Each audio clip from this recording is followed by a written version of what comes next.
Welcome everyone to the SERL American Ethanol Series Season 2 Race 18 at Nashville Superspeedway, a 1 1/3 mile D-shaped concrete oval that acts a lot like a superspeedway. And the reason why I say that is because in both this series and the Domino's Pizza Truck series, we see a lot of 3 and 4 wide action, especially after starts and restarts.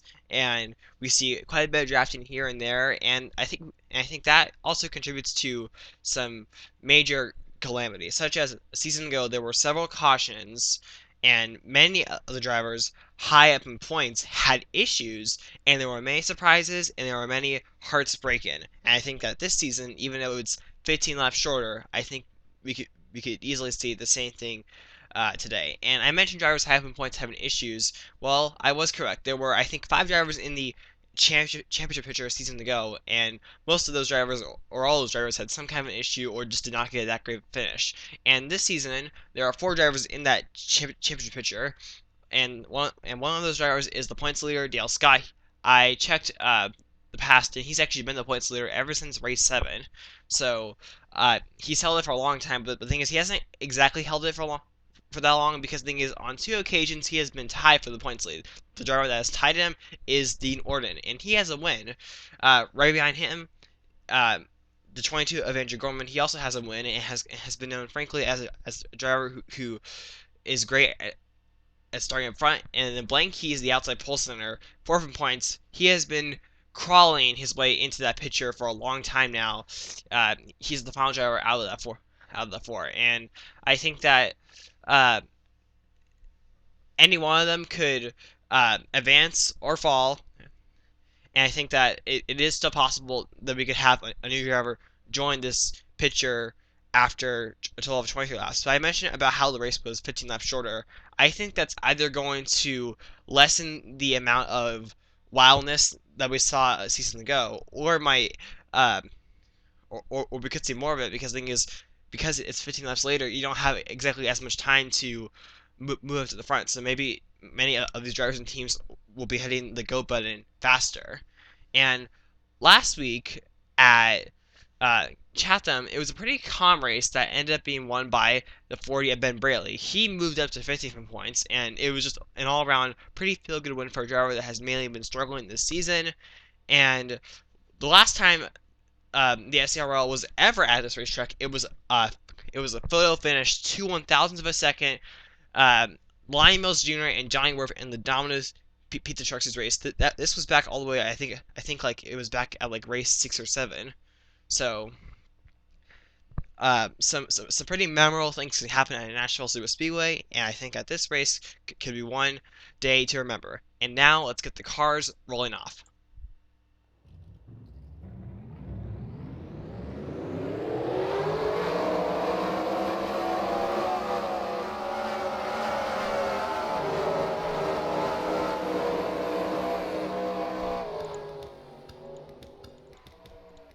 Here is the starting lineup. So on the front row, Aiden Saunders becomes, I think, the 15th different pole winner, and now 18 races, I believe. Blaine Key starts alongside of him. Matt Hotchkiss, Torrin Deere, Hurley Haywood, LJ Mills, Austin Kennedy, Dean Orton, Andrew Gorman, Cameron Gollins, and that rounds off the top 10. And so I mentioned the 4 drivers in the championship picture. 3 of those 4 start inside the top 10, which is not good news for Dale Scott, who starts mid-pack in 23rd position. But I mentioned surprises, and in case I didn't say it in the pre show, Ian Perez, who's not in this season, won that race. And I think it was maybe his first and only win in that series a season ago. And now, as the pace car pulls down the road, and Saunders, Blank Keys lead us to the green flag at Nashville.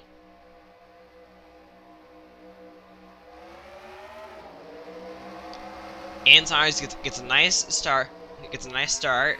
And Matt Hotchkiss should be following right behind him. Anyway, as you see back there, Andrew Gorman trying to make some moves. He knows he has to get going if he's gonna gain any ground, if he wants to gain any ground on Dale Scott. Anyway, Aiden Saunders, the New Jersey winner, and driver that has had a pretty up and down season, especially as of recently. And look at this right here, 3 wide, almost 4 wide right there for a second, as LJ Mills is now starting to move up right here. And we have a crash behind them, and that'll bring our first caution of the day. I see Randy O'Neal, Phil Goldberg was involved. Where was Dale Scott? Dale Scott, he, either he slowed down or he did get some damage. I cannot tell if he got any damage or not. There might be damage.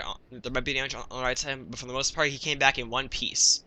And so, as Aiden Saunders will lead the rest of these caution laps, let's take a look and see what happened. It turns out Dale Scott actually started the crash because what happened here is that he got right up on the bumper of Tony Valerio, and I don't know if he slowed down or not, but that was just particularly very strange. And anyway, these two here come back across the racetrack here. Randy O'Neal has nowhere to go. Philip Gorwick just gets hooked. Garrett Sinner does a nice job to avoid this right here. Evan DePaula, Arch Hossain also gets some damage. Nick Smith in the 19 also gets some damage as well. William Bedford gets a pretty good piece of it.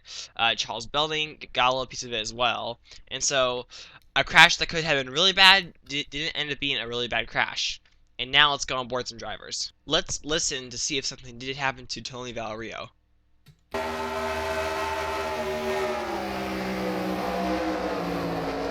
Now he did get out of the throttle a little earlier than what maybe Dale Scott was expecting, so maybe that's what caused the contact. Kendall Manor happened to be in just the right place at the right time. In front of him, you can see Evan DePaula and Arch Hossain who get a piece of it.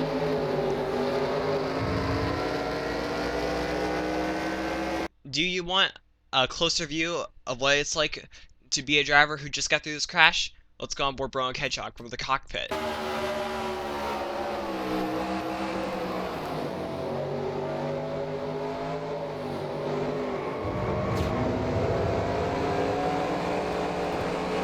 This is going to be strange. So we're going to restart with only 17 drivers on the lead lap, I believe. Because what happened was that half of the field,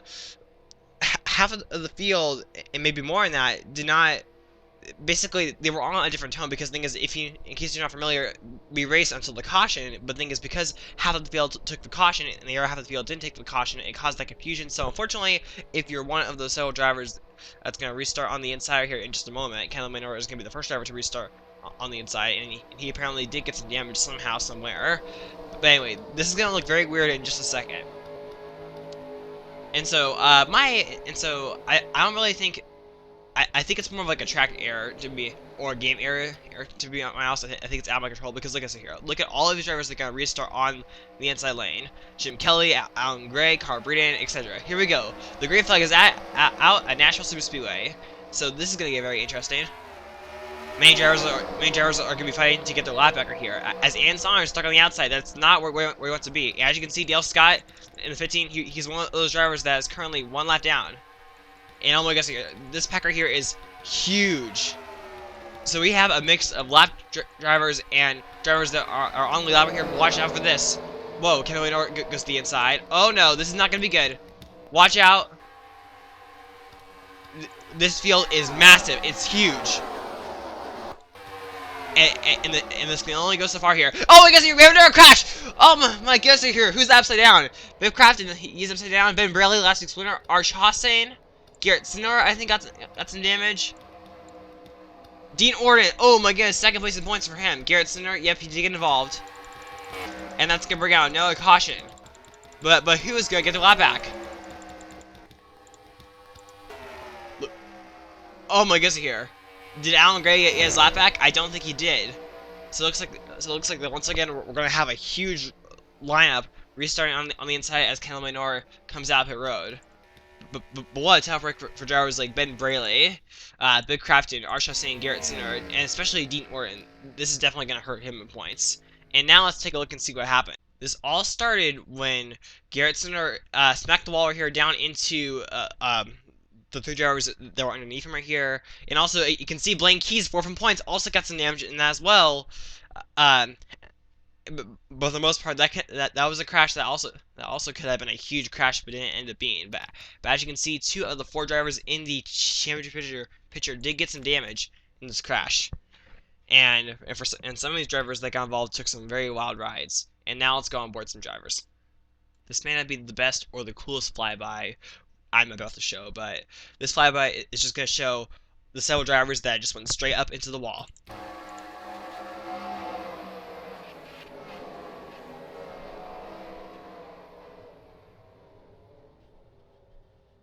how did Andrew Gorman not get collected in this crash?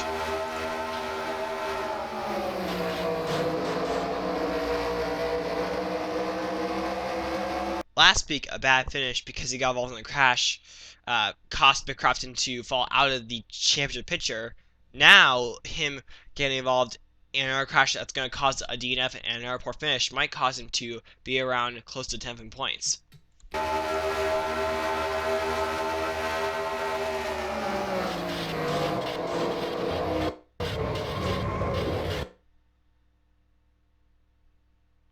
There were actually a couple drivers that were just in front of Garrett Sinor, Dean Orrin, Big Craft, and Ben Braley, but it still ended up getting involved in this crash. Torn Dieter barely got out of this alive.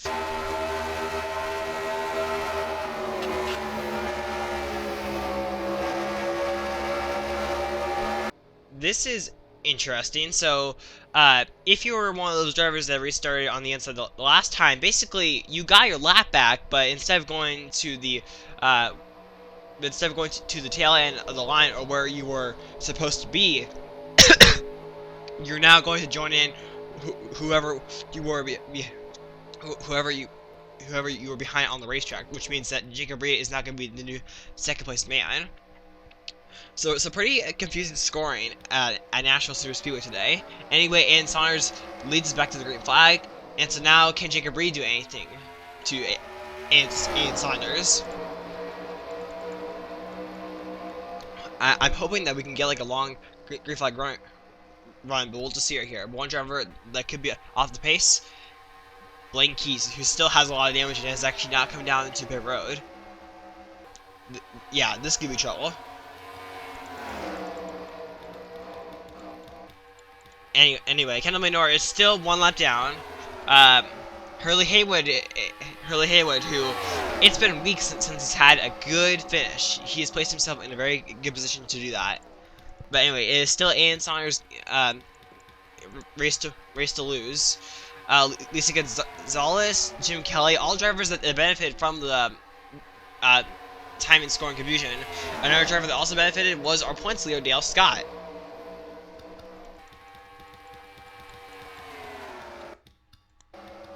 As Aiden Saunders continues to lead, really, drivers like Jacob Reed, they're going to have to find a way to get by Kendall Minor, or Kendall Minor he's going to have to find a way to pass Aiden Saunders. And looks like, okay, he goes to the inside, so it looks like that he'll be able to make the pass, and that might help Alan Gray, Hurley Haywood catch Aiden Saunders. But we'll just see it here. Aiden Saunders, he's holding his own very well on the high side. As things look like that, looks like things are going to come here. Whoa, Kendall Minor, he got into the corner, very good, but Aiden Saunders got a very good run in the middle of the corner. But now Kendall Minor, he has that spot, looks like. And now Hurley Haywood, he's now caught up to the bumper of Aiden Saunders. And so, and for the most part, so has the rest of the field. Jacob Reed, LJ Mills in the 54, Riley Smith in the 01, Lisa Gonzalez, John Martin, O'Neil Balvin, Torn Dieter, Matt Hotchkiss. That is your top 10. So now Kendall Minor, he now has his lap back, and what he would really like to see right now is a caution, because then he would start towards the tail end of the longest line, and so and by that and that will help him be able to pass drivers and gain points. But anyway, Aiden Saunders, he now goes back to the inside of him. Hurley Haywood is really the only driver that has been able to maintain or stay in touch with Aiden Saunders on the racetrack. But now as Aiden Saunders, he goes back to the inside. LJ Mills is now looking to pass Alan Gray.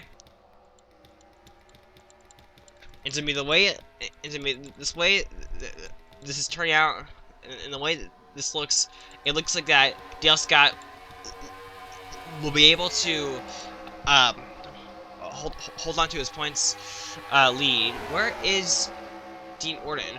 He's in the 33rd position, so he could easily lose second place in points. Looks like that, even though he's not running where he wants to be or where he needs to be in order for him to gain on Dale Scott, it looks like Andrew Gorman might end up moving into second place in points, the way things run.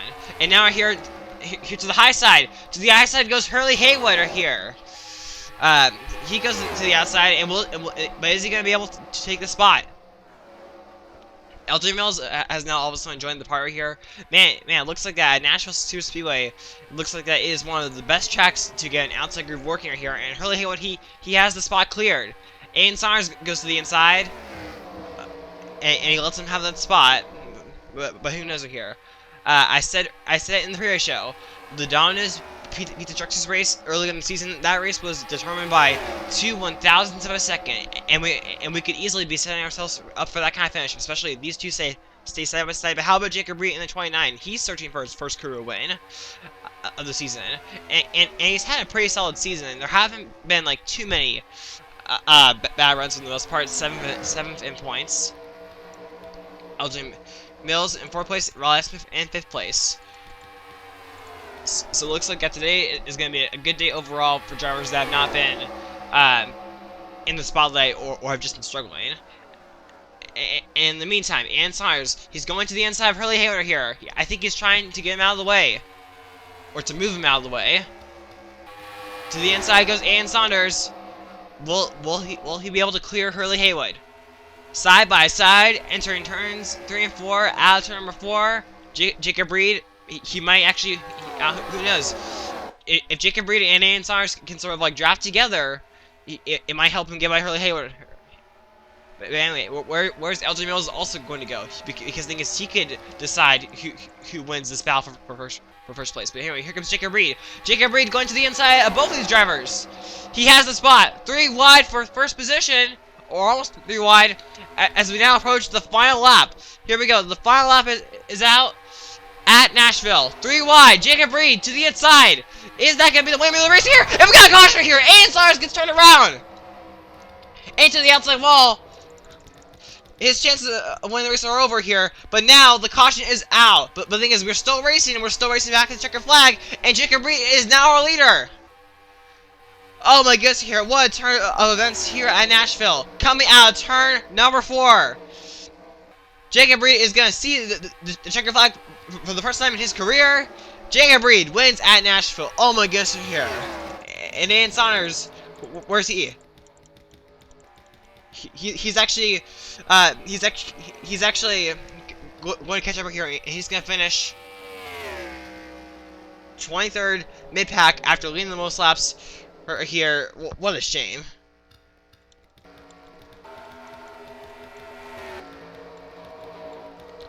But what a finish. But what a finish. I think what happened was that LJ Mills hooked Hurley Haywood into Ian Saunders, and that's what caused him to go around. And then Jacob Reed, who was on the inside of Ian Saunders, he had nothing to worry about, and that's what caused the last lap pass. And Jacob Reed is going to be our winner. Let's take a look and see what happened. I was correct. LJ Mills hooked Hurley Haywood into Ian Saunders, and Jacob Reed, he did get a piece of it as well. But what a shame. This could have easily have been a nice 3-wide battle coming to the checker flag. But unfortunately, the contact really screwed that, and it really screwed Aiden Saunders, who could have, even if he wasn't going to win, he could have gotten a nice top 5 or top 3 finish. And for a driver that has, I said he's had an up and down season, but really in these past 2 weeks, it's mainly been a down. It looks like today is going to be another down. And like I said before, the driver that benefited from all of this, Jacob Reed. He captures his first career win, and this is actually going to help him get... He's not going to be in the championship picture most likely, but the thing is he'll be ever so closer. Jacob Reed scores his first career win ever in the SERL American Ethanol Series, but just overall ever in this series period. And out of the 3 series, this is his best series. It's been mainly a struggle in the other 2 series, with him being close to last place in points in the Domino's Pizza Truck Series and the Hot Wheels Cup Series, but this is definitely going to be a good win, and a win that he will not forget. And here is the rest of the field. So overall, the big losers, Dean Orton, he was probably the biggest loser in the points. And for the most part, it looks like the way things are, Andrew Gorman did make up a couple of positions, but Dale Scott, he's just going to be the winner here, and he's going to be able to extend his points lead by just a little bit over everyone else. But looks like that, because of Dean Orton's struggles, Andrew Gorman is going to move into second place in points. Dale Scott is probably going to have close to like a 20-point lead over Andrew Gorman. Blaine Keys in the 88. Where did he finish? Where did he finish? Why can't I find him? Oh, 32nd. Oh, yeah, that damage definitely did make him a slower car. He's going to be out of this picture for sure. And drivers that might move in, I don't think, like I said, I don't think he's going to be in the picture, but Jacob Reed is going to be right there. So if he can have another nice solid finish, he will be in this picture next week. And that's really all I gotta say for what's been a pretty intense, but also a very confusing national race with all of the scoring. With all of the scoring issues, so chances are I have a feeling that like half of these positions, including Jacob Reed's win, might not even be legit or fair to some people. But anyway, that is the race. Be sure to rate, comment, subscribe, and buy. Congrats to Jacob Reed.